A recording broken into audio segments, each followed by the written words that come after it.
Good evening, friends, and welcome to day 205 of a poem a day for 2026. This is me recording for Friday.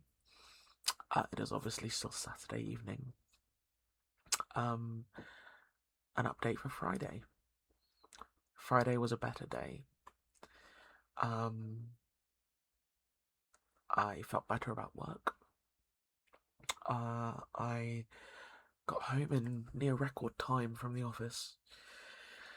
And I got home with purpose. Because I needed to get ready. Yes.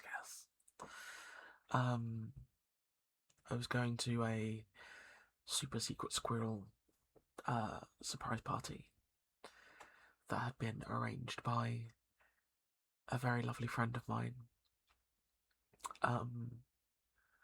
Myself and one other person only knew the true reason of the party, although numerous people had been invited.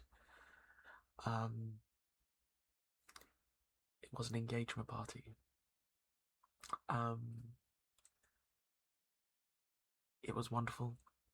It was beautiful. Two very sweet young men are now engaged.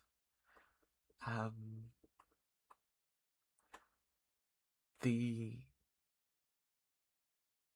recipient, he had no idea. It was just a very an incredible to say it was an incredibly sweet scenario situation underplays the whole thing. And I feel very privileged to have been able to witness it.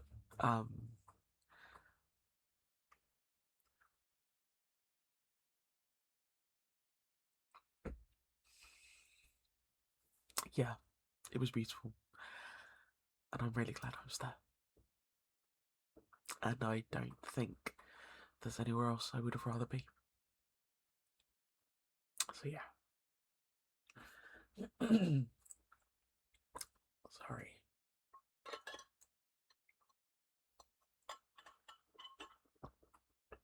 I apologise. So yeah, Friday was good. But in amongst myself getting ready, I did not have time for poetry. And I think I may well have been too giddy for poetry had I have made it online anyway. So let us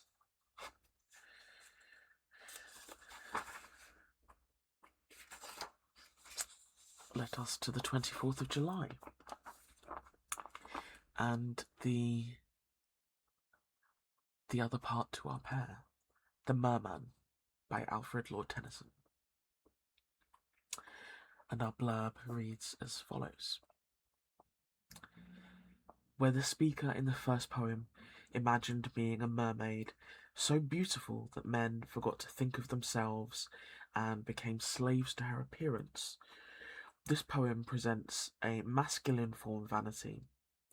A man who imagines himself so as bold and powerful, and who kisses mermaids until they kiss him back.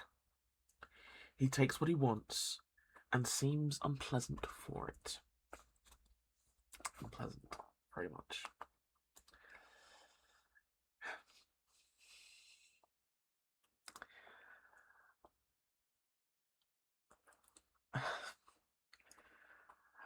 Maybe the character in this poem is existing in the Mermanosphere. I couldn't just let that slink by. And I fear if I type it in the blurb of in the description of the poem, of the video, then it might flag it in certain places, and I don't want to end up on that part of the internet. So, this is The Merman, by Alfred Lord Tennyson. 1. Who would be a merman bold, sitting alone, singing alone, under the sea, with a crown of gold on a throne? 2. I would be a merman bold. I would sit and sing the whole of the day. I would fill the sea halls with a voice of power. But at night I would roam abroad and play with the mermaids in and out of the rocks, dressing their hair with the white sea flower, and holding them back by their flowing locks. I would kiss them often under the sea, and kiss them again until they kissed me, laughingly, laughingly, and then we'd wander away, away, to the pale green sea groves, straight and high, chasing each other merrily. 3. There would be neither moon nor star, but the wave would make music above us afar. Low thunder and light in the magic night, neither moon nor star. We would call aloud in the dreamy dells, call to each other and whoop and cry, all night, merrily, merrily. They would pelt me with starry spangles and shells, laughing and clapping their hands between, all night, merrily, merrily. But I would throw to them back in mine turkis and agate and almond vine. Then, leaping out upon them unseen, I would kiss them often under the sea, and kiss them again till they kissed me, laughingly, laughingly. Oh, what a happy life were mine, under the hollow hung ocean green. Soft are the moss beds under the sea. We would live merrily, merrily.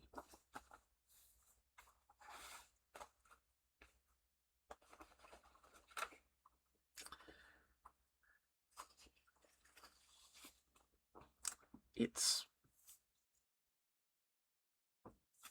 curious. I don't think it's possibly,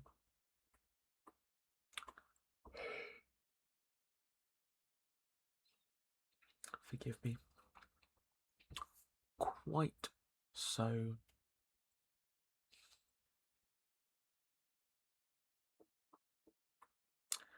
distasteful as our editor purports. I don't know, maybe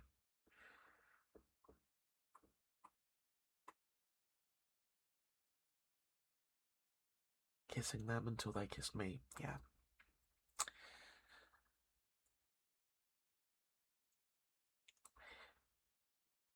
I do think it's interesting that Tennyson has created those companion poems about these mythical creatures, which, in general terms, people view as quite wonderful and fantastical, when actually they probably are a bit, not necessarily gross in the term of ew, gross, but sort of in terms of their personalities. It's like, you're not a great person.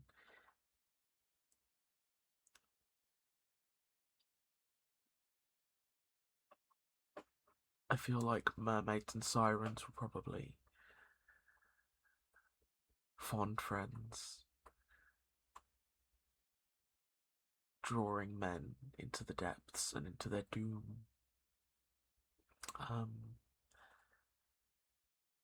So it potentially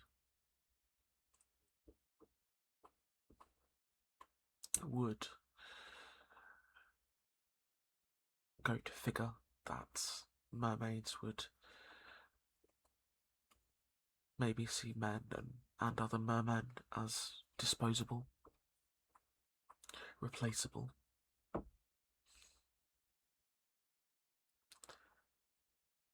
And that merman would see mermaids, other women, as just playthings.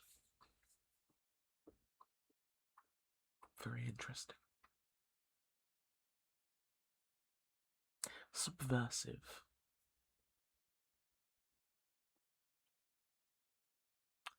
Very food for thought work from Tennyson. I approve. But I'm definitely going to pause there for this evening. I hope you've enjoyed our brief dip back into the darkness. Obviously, it's going to be a while before we're recording in the dark again, as we were at the start of the year. So it's nice to record in the darkness for a change. I dearly hope that you're comfy and you're snug, and when everything is said and done, you have a very good